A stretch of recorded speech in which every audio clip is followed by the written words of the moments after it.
Hey guys, it's Brandon, aka B.Rich Beauty, aka your beauty best friend, and a happy Monday, y'all! We're going to talk about the shenanigans from Real Housewives of Atlanta last night. Buckingham Palace has announced diversity consulting, okay? And Brad Pitt and Angelina Jolie's divorce is getting messier and juicier. We're talking about that and a lot more. You know what to do. Grab your tea, grab your beverage, let go.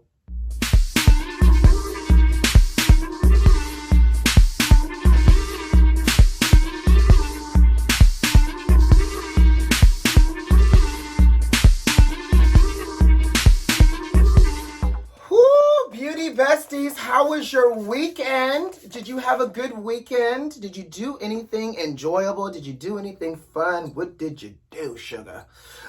You will be so surprised. I actually was a whole adult this weekend. I, did some laundry, ran some errands, hung out at the beach, met up with a friend. So nothing extravagant, but I will tell you this, beauty besties. It's spring break here in Miami. And baby, it is the ghetto down here. For all of y'all that don't live in South Florida, stay where you are. Do not come right now. We do not have it in us. Let me tell you something. Miami Beach had to declare a state of an emergency this weekend. Because it is going down like a basement on South Beach, and these people don't know how to act. Not only is it a state of emergency, they've now imposed a curfew every evening at 8 p.m. in the entertainment district, so businesses are being shut down at 8 p.m. You can't get off or on the causeway that takes you from Miami Beach and takes you off of Miami Beach without a car check by the cops. It is serious. I will say this. The way these folks are acting out here in these streets tells me one thing, that they have been locked up in the house for too long. They're treating it like it's Black Bikers Week in Atlantic Beach or Freaknik in Atlanta. That I now understand why the locals used to hate spring break. Because I have literally avoided going down to the beach for the last 2 weeks. And not only is it busy and crunk for Christ at Twerk Fest like this. Oh, and don't forget, this guy I'm about to show you ran out on his bill and had the nerve to get caught. First of all, sir, if you're going to run for freedom, do not get caught, sir. Not only did he get caught like once or twice, then he had the nerve to try to break away and take off running again and fell again like he was a whole white woman running in a scary movie. I'm trying to tell you, if you're going to run out on your bill, do not get drunk at dinner. Look at the video.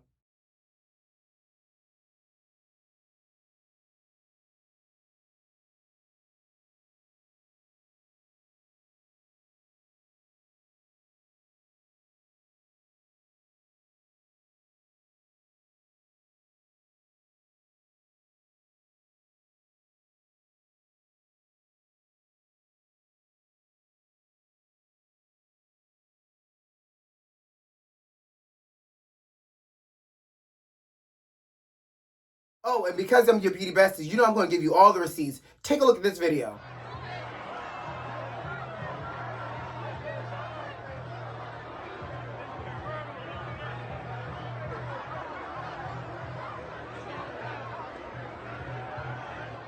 Right. So all these fools in the middle of the street in the cesspool of sin, I mean COVID, sin and COVID, and just acting a plain monkey. Child, my nerves can't take it. I have not had enough value teenies to even watch. I get anxiety just even looking at it. So if y'all can't act right, stay home. And if y'all want to come down here and have an enjoyable time, wait till spring break is over. It is the ghetto down here, child. The ghetto. Ooh, there's so much to talk about today. So, did you guys watch Housewives of Atlanta last night? You know I did, and we're going to talk about it, but we're going to talk about the meat and the potatoes. First of all, congratulations to Marlo for actually having a business outside of her wig line, something that actually she specializes in, like clothing, Les Archives. And side note, for those that you may not know, because y'all know I'm from Atlanta, child, Marlo actually used to own a clothing store in Perimeter Mall back in the day, and it closed, but word on the street is somebody was financing that store venture for her then too. But good for her. Let's talk about the star for the night. And I don't know if she's really working hard to get a peach or she's really working hard to get her behind beat, because LaToya is problematic. And not only are you problematic, but you're problematic in like a rude way. Like just rude. So Fallon had a Halloween party, decorated the front part of her house really lovely. And I will say this. Once she made it through the front part of the house, the party was a little boring, honestly. And like not even like proper meals, but like Costco's cookies and other snacks. Like it was a little like, I guess the budget went to the decorations because the rest of that was a little boring. But here's what I will say. The girls took it on the chin and they know how to act accordingly in people's home. Unfortunately, LaToya, who wants to continue talking about her being training, honey, has no act right, has no home training, called this girl's husband out saying, is this what you get for marrying a 65-year-old? First of all, sis, he's 50-something. But if that is what you get marrying a 65-year-old, then you need to do it too. Because Fallon is living the high horse and the high life all up in ATL, minding her business and being pleasant. And you've come into this girl's house, you've talked about her man, then you're demanding that she serves you. And it's obviously a serve yourself type of party, which, you know, hey, whatever. But it's a serve yourself type of party. And you're now demanding that Fallon serves you. And then you want to continue to talk left. Like at this point, and let's not even get into how she was going back and forth with Kenya, trying to say that she's loyal to Kenya. Girl, you're not loyal to anybody else except yourself right now. And as the night begins to wrap up, LaToya wants to pop off even more in this woman's driveway. Now, I'm going to tell you something. I think I may like Fallon because Mama said, you're not going to come for me in my own house. She ran through that kitchen to that garage and grabbed a golf club. And you know he rich, so you know it's probably one of them expensive stainless steel iron rod type of golf club. And she was about to bash her upside the head, bust the windows out her car, and see the white meat. You got Trinidad over in one corner and Fallon in the other. I am here for it. But LaToya, girl, sis, tread lightly because this is how a Portia and a Kenya happens and you get dragged by your hair. You better ask Portia. You better quit pushing people. Let's move on. Well, you gotta love the fallout that's still happening with this royal family across the pond and all these race accusations. Well, Queen Elizabeth has announced that she is appointing a diversity czar to help the royal family. Now, did y'all know what a czar was? Because I didn't. I had to look this up.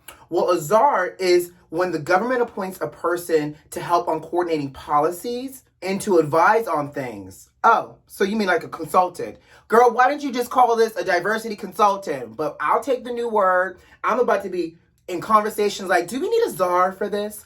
I think we need a czar for planning this party. Let's have somebody to advise us. We don't need consultants anymore. We need czars. Anyways, apparently, this diversity czar is designed to help the royal family, the monarch, with listening and learning opportunities.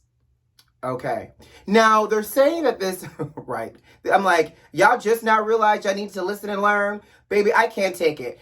First of all, the fact that y'all are appointing a diversity czar tells me that where's the lie? Sounds like somebody was telling the truth about racism in the UK and probably within the royal family, because if the queen herself is saying we as a monarch need help to listen and learn on minority issues and LGBTQ community issues, then there seems to be an issue with the monarch overall. I just want to know how we go from addressing racism and now y'all wanting to learn more about how you can support the minority communities, but now we've also thrown in the LGBTQ community. I'm here for it, all inclusive. But baby, let me tell you something. It sounds like there's some truth to what Meghan was saying, and now all they're doing over across the pond is playing damage control and trying to clean up this mess. But y'all playing damage control and cleaning up the mess, but there's one thing that y'all have not cleaned up yet. Y'all have not offered Meghan a formal apology or Archie his title. Give Archie his title, give Meghan an apology, and you continue to listen and learn how to be better humans as it relates to race relations in your country and within this family, and also how you can best support. That's all people want, is we just want to be seen, we want to feel supported, and we want to be included. Give that to those kids. Give it to Harry, give it to Meghan, and give it to baby Archie and the baby on the way. Like, listen, learn, and do all of that other stuff, but again, there were no lies told in the making of that interview when it came down to this, because apparently if there were, they would not be focusing on trying to do all this damage control as it relates to race relations. Okay, y'all. I see you. So, did y'all know Brad Pitt and Angelina Jolie was having all this divorce drama? Baby, I don't know where I've been, but I am here for it now. Listen, I have clocked in for my shift on this Brad Pitt and this Angelina Jolie drama, okay? So apparently, y'all know, they were together for 10 years in a relationship and they were married for 2, and now they've been in a 4-year divorce battle. Big, not 1, not 2, not even 3, big, but 4 whole years of trying to get divorced and trying to figure out custody with their children. This is crazy to me, but here's where it gets good.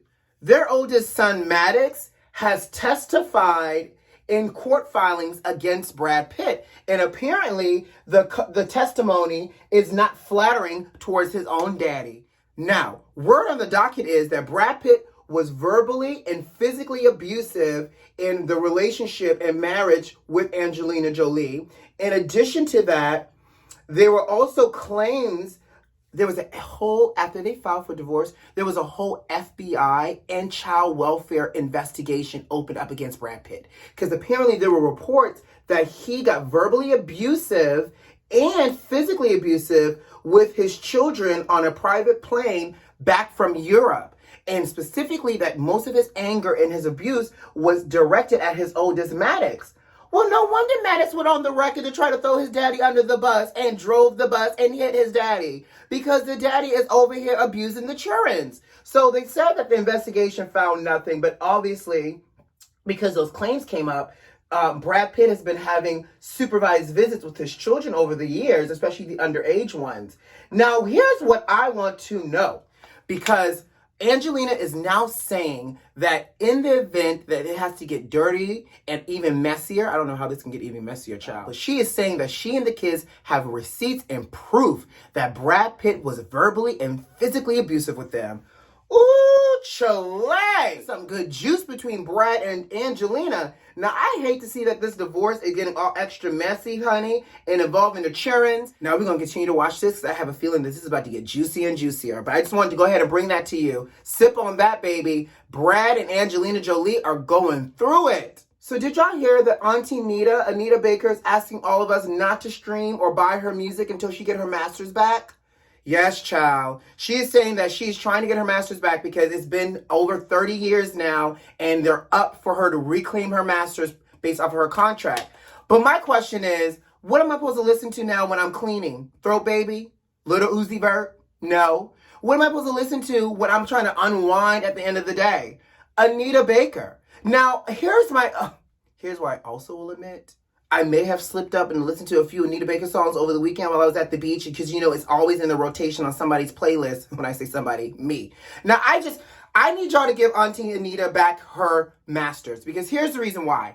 I want to listen to her music, but I also want to honor her wishes by her not wanting us to stream until she can get her masters back. So I need y'all to restore and give this woman back her masters quick, fast, soon, pronto, now, ASAP. And also, when she gets her masters back, versus Trilla, can y'all give her a good old versus battle, please? Because she is overdue. Now, who do you think Auntie Anita Baker should go up against for a versus battle? Should it be like Stephanie Mills or Regina Belle? I want to know. But I'm going to tell you one thing. I need my versus battle with Anita Baker soon. So please give her back her masters. Now, speaking of versus, they have just announced the next 2 versus battles. And baby, I'm excited. The Isley Brothers and Earth, Wind, and Fire. Ooh, child. I can smell incense and MD 2020 already. I cannot wait for this versus battle for the Isley Brothers.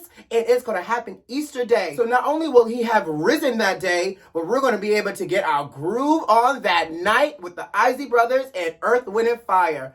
Baby. And they've also announced they're going to give us a 420 special with Redman and Method Man as well. So that's going to smell like, you know, Black and Miles and weed. Now, they also tease that they have a few more versus battles coming out that they're going to release as it continues to progress. But I'm excited for this Isley Brothers. Y'all actually don't know how I'm excited for the Isley Brothers. I know I'm an old soul, but I cannot wait. Grab the Soul Glow and the Jerry Curl juices and the bell bottoms and the paisley print shirts. I'm here for it. And on that note, I got to go. You know what to do. Subscribe to the channel if you like this video if you like, and leave me a comment. Most importantly, check the notifications and make sure they're turned on. Who loves you? I do. I'll see you on Wednesday. Bye.